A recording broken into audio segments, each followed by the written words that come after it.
Fans of horror games have been eating good lately, with several different survival horror behemoths leading the pivot away from action horror back to the genre's terrifying roots.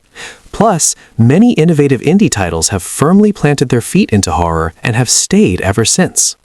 We saw an incredibly strong year for horror gaming in 2025, despite being snubbed time and time again at the Game Awards, and it looks like 2026 is going to be following that same trend.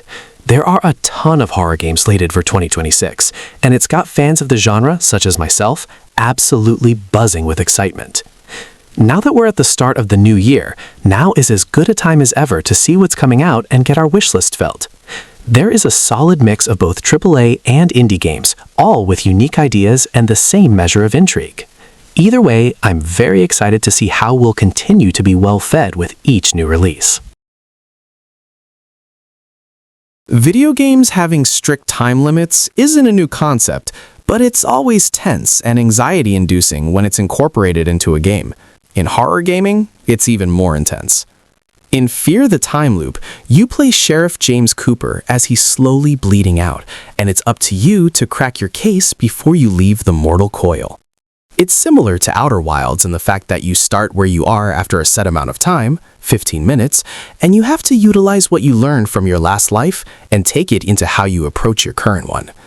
It seems to have all the survival horror staples, intricate puzzles, vicious monsters, and even different dialogue options, all while fitting neatly into a unique Metroidvania. In all honesty, this looks really cool. It's games like this that make me wish I had a gaming PC, but until then, I'll just have to hope that this game makes its way to the PlayStation 5. The creators of the first two Little Nightmares games have a distinct, moody vision of how they approach horror games. Deep shadows, dramatic lighting, impeccable ambience. Cut to the announcement of Reanimal, and where we get to see an entirely different, yet equally grotesque world, and the hype was instant.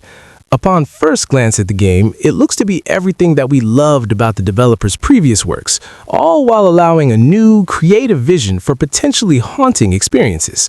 From what little we've seen so far, the game seems to be hauntingly beautiful, childish, and whimsical while completely unnerving you. Especially since developers completely dove into Reanimal, I'm really excited to see how their new game is going to play out. There's something about the first Little Nightmares that had immaculate vibes, and Reanimal is shaping up to be similar. Either way, I just know the quality is going to be fantastic. We all have our most anticipated games for 2026, and for me, I am unbelievably excited for Resident Evil Requiem. I grew up playing the classic Resident Evil and Silent Hill games, and considering how well we've been eating with the latest entries of both series, something tells me Requiem is going to be another feast. In Resident Evil Requiem, we play Grace Ashcroft, the daughter of Alyssa Ashcroft from Resident Evil Outbreak, as she returns to Raccoon City to figure out what happened to her mother. It's also recently been revealed that we will, in fact, be playing as Leon S. Kennedy as well.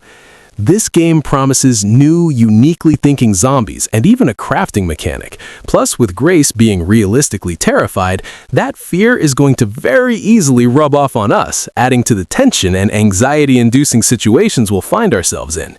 Either way, I am buzzing with anticipation for what's in store.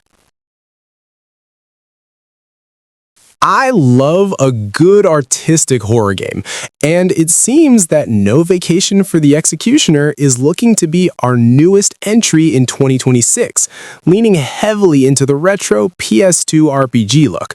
You play as an executioner in the late 17th century with classic PlayStation 2 style controls. Think OG Resident Evil 4 or OG Silent Hill 2.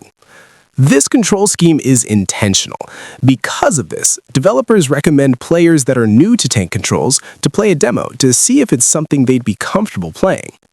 In this game, you have to clear the town that became filled with monsters after you ran away from your job at the gallows. Not only do you have to figure out why this is happening, but you now have to set things right. And it seems that things are going to be at least a little bit challenging if you aren't a veteran survival horror fan. Horror game remakes have been following a really good trend lately. being faithful recreations of games we hold dear while revitalizing them in a way that makes them feel like you're playing them for the first time all over again. Fans of the Fatal Frame series are finally enjoying their turn with the upcoming release of Fatal Frame 2 Crimson Butterfly Remake. An iconic game from the PS2 era, Fatal Frame 2 is often considered the strongest in the franchise, so it seems they're doing something similar to the Silent Hill franchise by testing the waters first. Either way, fans of the classic survival horror game are incredibly excited to dive back into the camera obscura, a supernatural camera that allows you to trap wrathful spirits in your photography. It was, and honestly still is, a unique yet simple mechanic that isn't too difficult to work with, so I wonder how modern controls are going to tackle this. Plus, given how horror remakes tend to make only positive changes, we can't wait to see how this game is going to be improved as well. If you visited any horror sphere literally anywhere, you've heard of John Carpenter one way or another.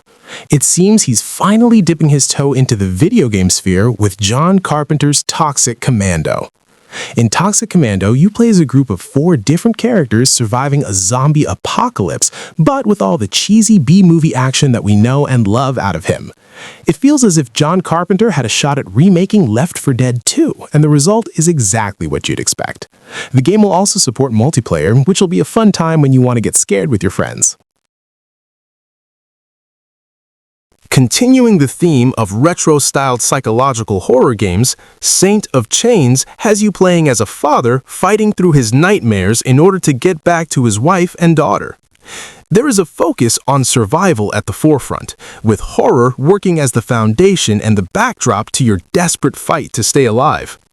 It's one of those games where you have to use everything at your disposal as a weapon, and every bullet counts those rare times when you do manage to have some. The game is described as a love letter to Silent Hill 3, Condemned Criminal Origins, Cry of Fear, and Lost in Vivo, which only spells good news to survival horror fans. There's something special about horror from Eastern Europe, especially claustrophobic FPS tension during the Cold War, and I Am Blight is shaping up to be exactly that. You have to survive, trapped in your apartment, and find your wife. In this game, you cannot wait for someone to come and save you, so you have to step up and become the savior yourself.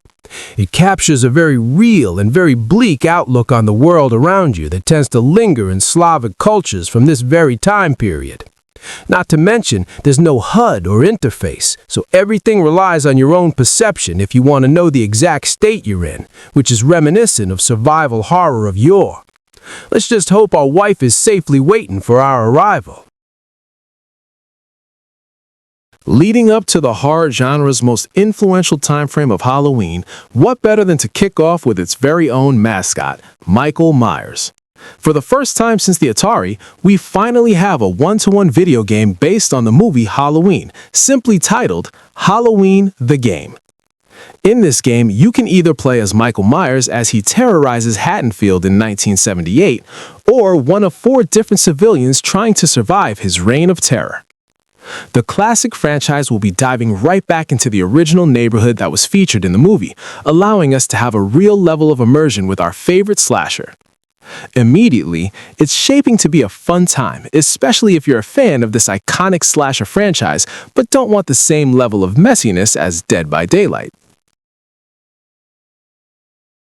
Ending off the year, we have Beautiful Light, an immersive extraction shooter that incorporates horror in with every bullet. In my opinion, it's hard to do action horror right while keeping it terrifying, but this game seems to have an immense focus on the atmosphere as much as it does with the gameplay. Beautiful Light has you playing as military personnel deployed to retrieve a mysterious artifact, but you aren't the only team that's after this coveted item. Not to mention, other players could choose to hop in and play as enemies, taking neither team and choosing to destroy everything and everyone instead. Each raid is said to be unique and distinctly terrifying, so be ready for whatever this game has to throw at you, because it's looking like it's going to be a lot.